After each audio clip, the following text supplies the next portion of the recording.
Our story today begins here. Abraham Lincoln is no more than 10 years old, gangly, barefoot, with an old book balanced on one knee and a fire crackling in the hearth behind him. The room is simple rough-hewn walls of timber sealed with mud, a small table beside the hearth, and a single bed tucked beneath a woolen quilt. There's no glass in the windows, only oiled paper stretched tight, letting in the faint glow of moonlight when the wind allows. The air smells of pine smoke, tallow, and cold earth, and the only sound beyond the boy's quiet reading is the occasional creak of snow slipping from the roof. Abe's father, Thomas, is snoring softly in the bed. His sister, Sarah, lies wrapped in wool nearby, but Abraham is awake, eyes flickering in the light of the lantern, mind humming with thoughts from a borrowed book of Aesop's fables.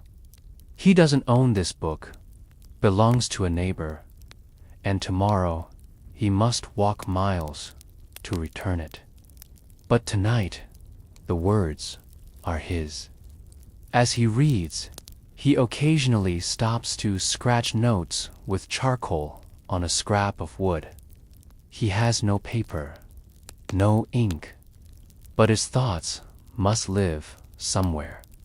His favorite story tonight is of the crow and the pitcher, the bird who dropped stones into a jar to raise the water high enough to drink.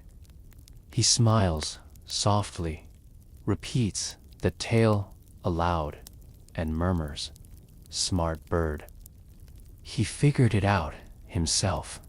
You might think it lonely here so far from town, with no lights beyond the fire and no voices beyond his own. But Abraham does not feel alone. The words in the book are company enough. The rhythm of them, the way they seem to glow, like the lantern itself. He pauses and listens. Just the wind, just the fire, just his own breath.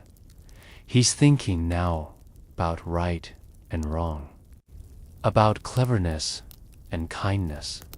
His mother once told him that books made the mind strong, better than food. Sometimes, she'd said with a laugh. She died when he was 9, and still he reads to feel close to her. Earlier this week, he walked nearly 12 miles round trip to borrow this book. 12 miles, no shoes, frozen ground. But he says nothing of it. He simply reads and learns and remembers. Outside, the snow falls harder now. It taps gently on the roof. The lantern flickers as a breeze creeps in through a crack in the wall. He doesn't shiver. He just pulls his father's old coat tighter around him and leans closer to the book. There's a story, here one, of a lion and a mouse. And Abe whispers it line by line, his voice calm, full of wonder. He doesn't know yet what he'll become. He doesn't know the weight the world will one day place on his shoulders. He doesn't know about Gettysburg or Ford's Theater. But here, in this moment, he knows the power of a well-told story. And maybe that's where it all begins. The lantern burns lower, its light now golden and dim.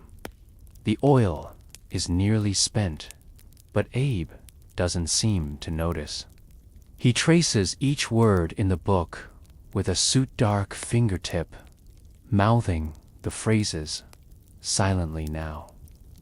When a passage lingers in his mind, he repeats it twice under his breath, as if planting it deeper. He doesn't read quickly.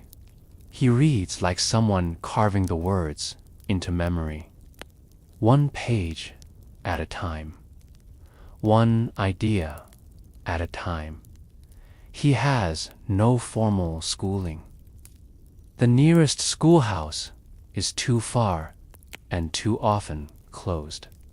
But the world, he's found, offers other ways to learn. Earlier that autumn, he traded 3 days' labor to a neighbor in exchange for a single book. He chopped wood and hauled water without complaint. And when the man handed over the life of George Washington, young Abraham held it as if it were treasure wrapped in linen.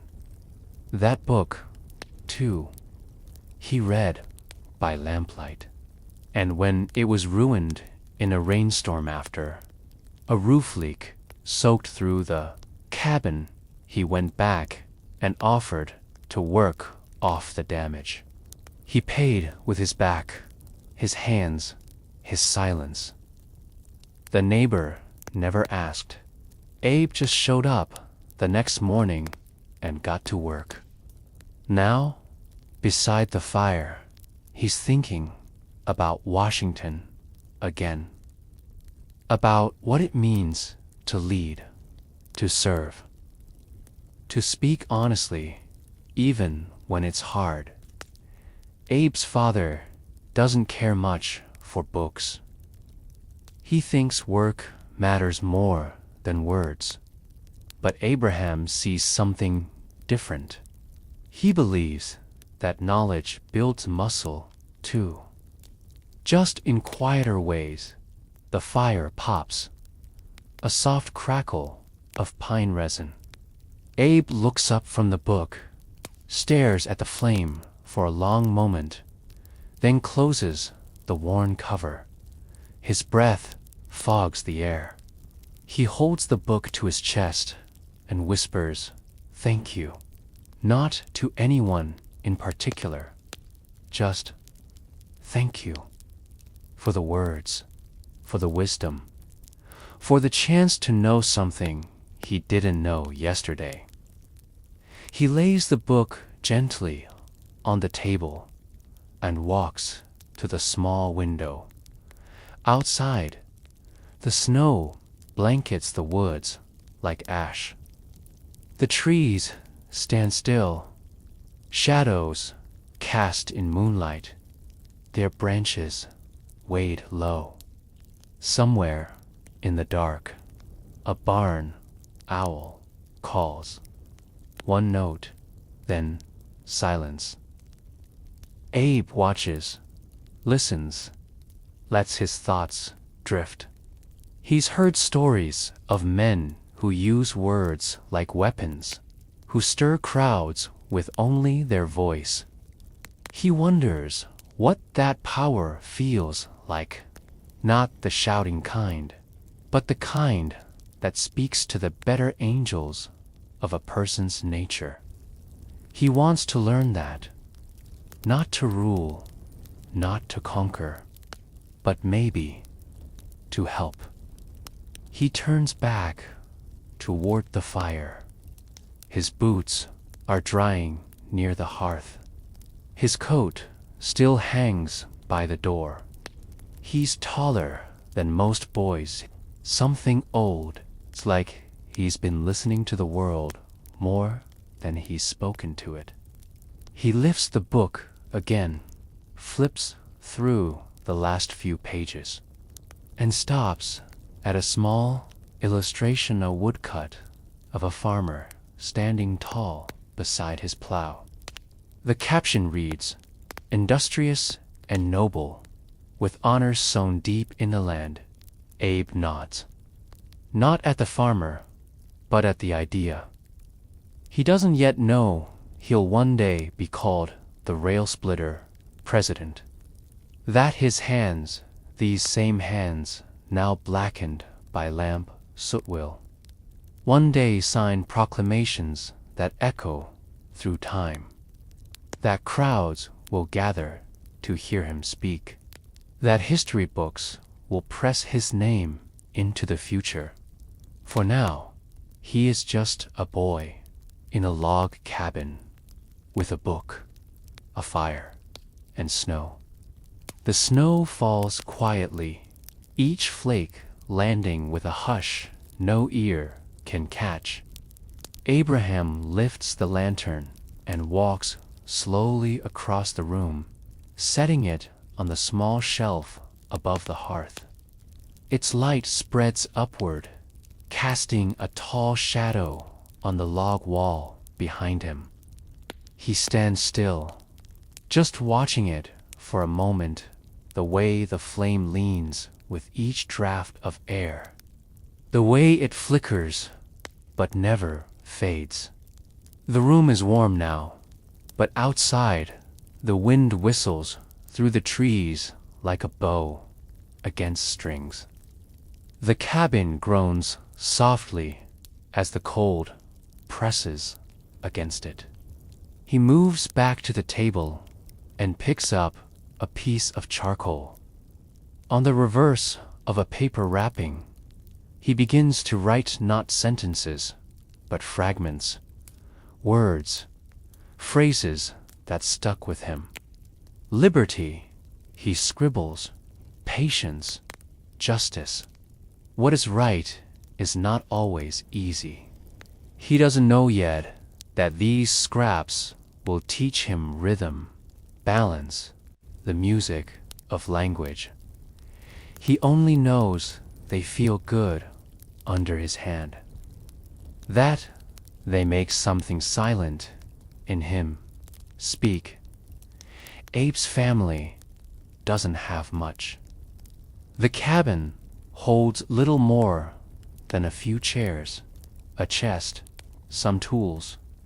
The wood creaks under his steps. But Abraham has learned to see the richness in small things. The way his mother sang hymns while she worked. The sound of his father's axe at dawn. The comfort of returning to a book and finding the same sentence waiting exactly as he left it. Even the silence is something to hold. He takes his seat again, folds his hands over the table, and rests his forehead against them. He's not asleep, not yet. Just quiet, just thinking. He wonders how far words can reach. If a sentence whispered in one small home can ripple outward, crossing towns, crossing years, he doesn't know, but he hopes. Outside, a fox pads through the clearing, its red fur nearly hidden against the moonlit snow. It pauses, sniffs the air, and vanishes into the dark. And farther still, distant fires warm other cabins, other stories. Abe's candle burns lower now. He pinches the flame with damp fingers and watches the smoke curl upward. It twists once, then disappears into the night air. The room is dim again, shadows soft around the edges. He pulls a blanket over his shoulders and sits in stillness. The cold doesn't bother him much. He's used to it. The hard floor, the thin clothes, the lean meals, these are just parts of life. What matters, he's come to believe, is not what you have, but what you do with it. He leans back, eyes drifting toward the rafters. As a boy, he memorized poems under those beams. Later, speeches. And always, the Bible. The words carried him like quiet footsteps through the wilderness of thought. They taught him about sorrow and grace, about right and wrong, about mercy. He thinks of his mother, who died when he was 9. Her gentle hands, her voice like wind through dry grass. She believed in books, believed her son would do something with them. He still remembers the way she touched his head and said, "Be kind, always. It's braver than it looks." Her absence is still a shape in the room, but not a whole, a presence. Just quieter now. The night deepens, and the fire gives off a steady warmth. The logs crackle slowly, sending small embers upward like tiny shooting stars. Abraham sits still, his legs folded beneath him, wrapped in wool. His hands rest on the tabletop, one atop the other, and he breathes in the quiet. It is here, in the hush of midnight, that his thoughts stretch far beyond the wooden walls. He pictures a world larger than the trees he has split, larger than the trails he's walked to borrow books. A world where arguments are settled not with fists, but with reason, where people are measured not by their name, but their words. He thinks about Thomas Paine, whose common sense he read by light, just like this. He remembers the way Paine's words seemed to speak directly to him. Across the centuries, about freedom, about tyranny, about responsibility.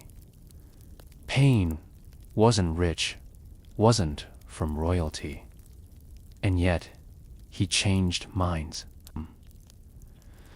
That possibility settles in Abe's chest like a steady heartbeat. He stands, stretching his long frame, and walks to the small window. Frost etches the edges of the glass. Outside, the moon floats low, casting silver shadows on the snow. The trees are still. The wind has quieted. He presses his palm gently against the pane, then steps back, rubbing warmth into his fingers. In the silence, he recites to himself a passage he memorized earlier in the week. Something from Shakespeare. To thine own self be true. His voice is soft, not for others, just for the words themselves. In a world where the loudest often win, Abraham has learned to listen, to wait, to consider. In the fields, he listens to birdsong and wind. At the general store, he listens to conversations, how people speak when they're upset, when they're joking, when they're afraid. He listens to his own thoughts too, measuring them, not just for what they say, but how they feel when spoken. Words can heal, he knows, or wound, or build. Back at the table, he flips through the borrowed book once more. His fingers trace the edges of the paper. One page holds a line that catches him again. All men are created equal. He whispers it aloud. He doesn't know yet how deeply those words will one day root themselves in him. But even now, he feels their weight, their promise, their contradiction. He wonders how a country built on such beautiful language could still hold so much pain. The fire is low now. He adds one final log, careful not to wake the others. The room glows golden, then settles into a deep orange pulse. In that light, Abraham sits quietly and writes one more note. Just a few words. Be useful, be just, be patient. Not because anyone will read it, but because he wants to remember it. And sometimes, writing makes memory stronger than speech. The night has grown old. Outside, the stars seem to lean in closer, their quiet shimmer reaching through the frosted window pane. Inside the cabin, the lantern now burns low, its flame flickering gently, casting long shadows across the floor. Abraham closes the book, the cover worn and familiar, and sets it down with care. His hands rest still for a moment, fingers lightly brushing the tabletop, as though anchoring himself to the present, to this stillness. He leans back, eyes drifting upward toward the low ceiling where the lantern light dances across the wood. There's no need for grand gestures, not tonight. Just the steady, quiet presence of a mind thinking, of a boy listening to the gentle hum of fire and night. His breathing slows. Each inhale is deep and thoughtful, each exhale a release. There's something sacred in this solitude, not loneliness, but reflection, not silence, but meaning. He remembers how his mother used to read to him before she passed. Her voice, soft and careful, lingers in his memory, like the last note of a lullaby. She told him stories, not just to entertain him, but to teach him about courage, about kindness, about the quiet strength of doing what's right even when no one is watching. And in this cabin, with snow piled along the logs outside, he holds those lessons close. Soon, the fire will burn down to coals. He knows this. He knows he should sleep. But before he does, he walks once more to the window. The moon has shifted now, its light falling faintly on the snow-covered path. Somewhere out there lies the road to his future, though he doesn't yet know its name. Washington, Gettysburg, the White House, emancipation. The words have not yet come, but their seeds are here. He turns back, moves quietly to the cot in the corner, and lies down slowly. The blanket, rough but warm, wraps around him. The room creaks softly in the night timber, settling, wind passing. The world turning on, his eyes close, not from exhaustion, but from peace. Tomorrow, he will rise early, chop wood, feed animals, maybe walk 5 miles to return a book. But for now, there is only the hush, the lantern's breath, the final glow of embers, and a heart filled with something just beginning to take shape. Something patient, something thoughtful, something great.